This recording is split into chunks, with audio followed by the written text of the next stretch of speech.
Okay, so this you might just put this as up at the top.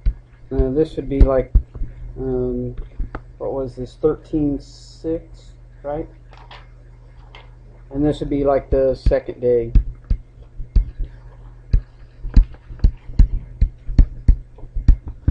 And like I said, this is the binomial probability. If it's a binomial experiment and you get the keywords exactly, at most, and at least, you can actually do these on your graphing calculator. I didn't find this until last year. So let's look at an example. If they say a fair coin is tossed 100 times, what's the probability that heads will appear exactly 52 times? Okay, so you could set up the binomial experiment, probability of heads plus probability of tails. Okay, and you're going to toss it 100 times. Okay, so I mean, you could, if you said exactly 52 times, you'd have to go through all those terms to get to that one term. Okay, so instead of doing it that way, it's actually on your calculator.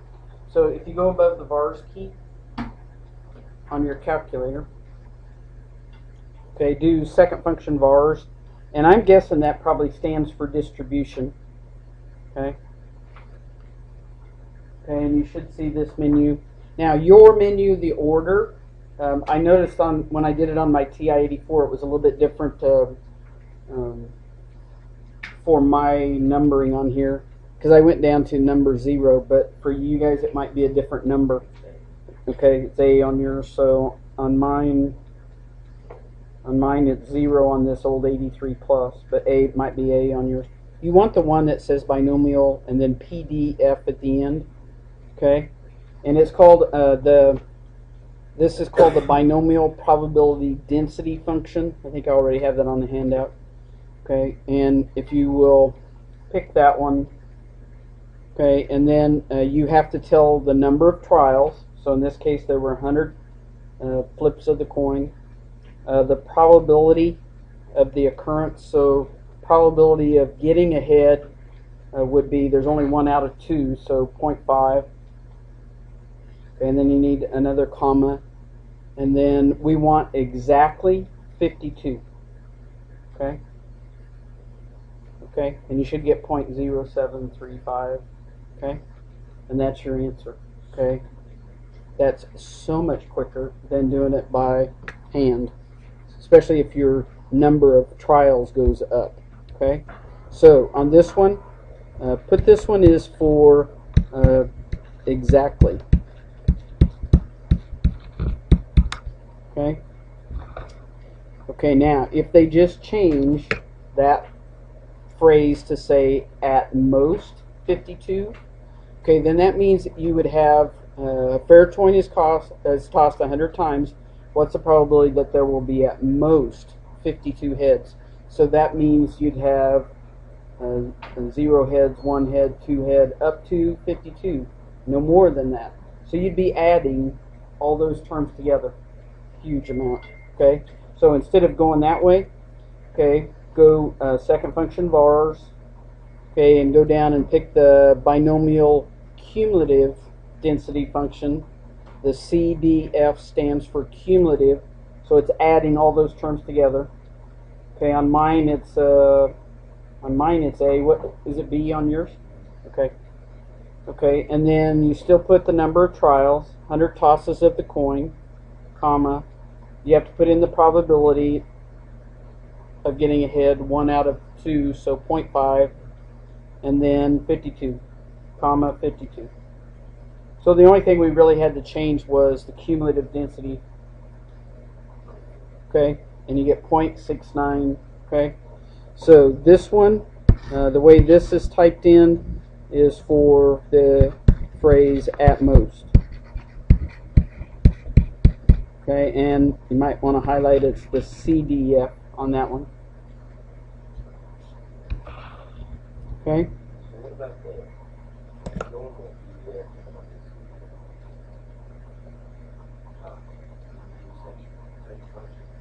Oh, on the bars? I don't know what those are. To be honest, I had never even hit second function bars before, and then when I was looking at, there's so much on this calculator you haven't, like future value. If you take the financial classes, there's future value, future payments, all that stuff. There's a lot of financial stuff. There's a lot of statistics stuff that we're going to go on here next week. So, yeah, there's, and if I was you, I would type in second function bars, or on DIS, the distribution, or just type in normal PDF and see what it says on Google. See what it says. I don't know. You guys did, when you bought your calculators, did you get a book? Okay, or you under Google or something, or it's TI. Remember, it's TI 1-800 TI cares. So there's a Texas Instruments website also with the manual. You can download your manual to your calculator. Okay. Okay. Now, key phrase at least. Okay. At least, if they said a fair coin is tossed 100 times, what is the probability that there will be at least 48 heads? At least 48 means you're going to have 48, 49, 50, 51, 52, all the way up to 100. You would have to add all those terms together. Okay, so instead of, look at how this is written up here at most. At most is just the binomial cumulative density function. So if you want the other, you're going to take 1 minus that. Okay, because the probabilities always add up to 1. So take 1 on your calculator. You take 1 minus the cumulative density function. Okay, and then you got to do 100. Let's see. You said yours didn't work? Did you choose the right one? The cumulative one? And then 0.5, and then you got to change it to 47, because at least 48. Okay.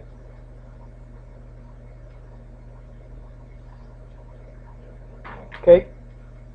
Okay. So the way you put this one in, and you did have to change this, and you had to change to 1 minus that.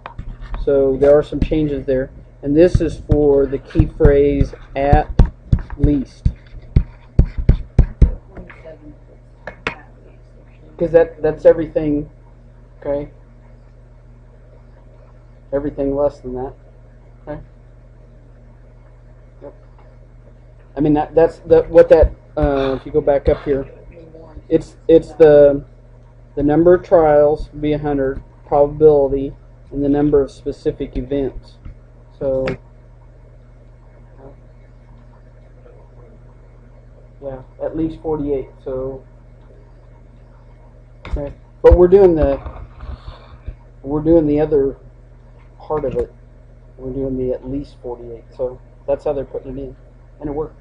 So, okay, yeah, it worked. Okay, okay. So I just wanted to show you that you can do that on your calculator. Okay, now you should be able to do that assignment both ways, by hand. If you had one of those, you might take the ones that you've already done by hand and check them on your calculator. Okay. Okay.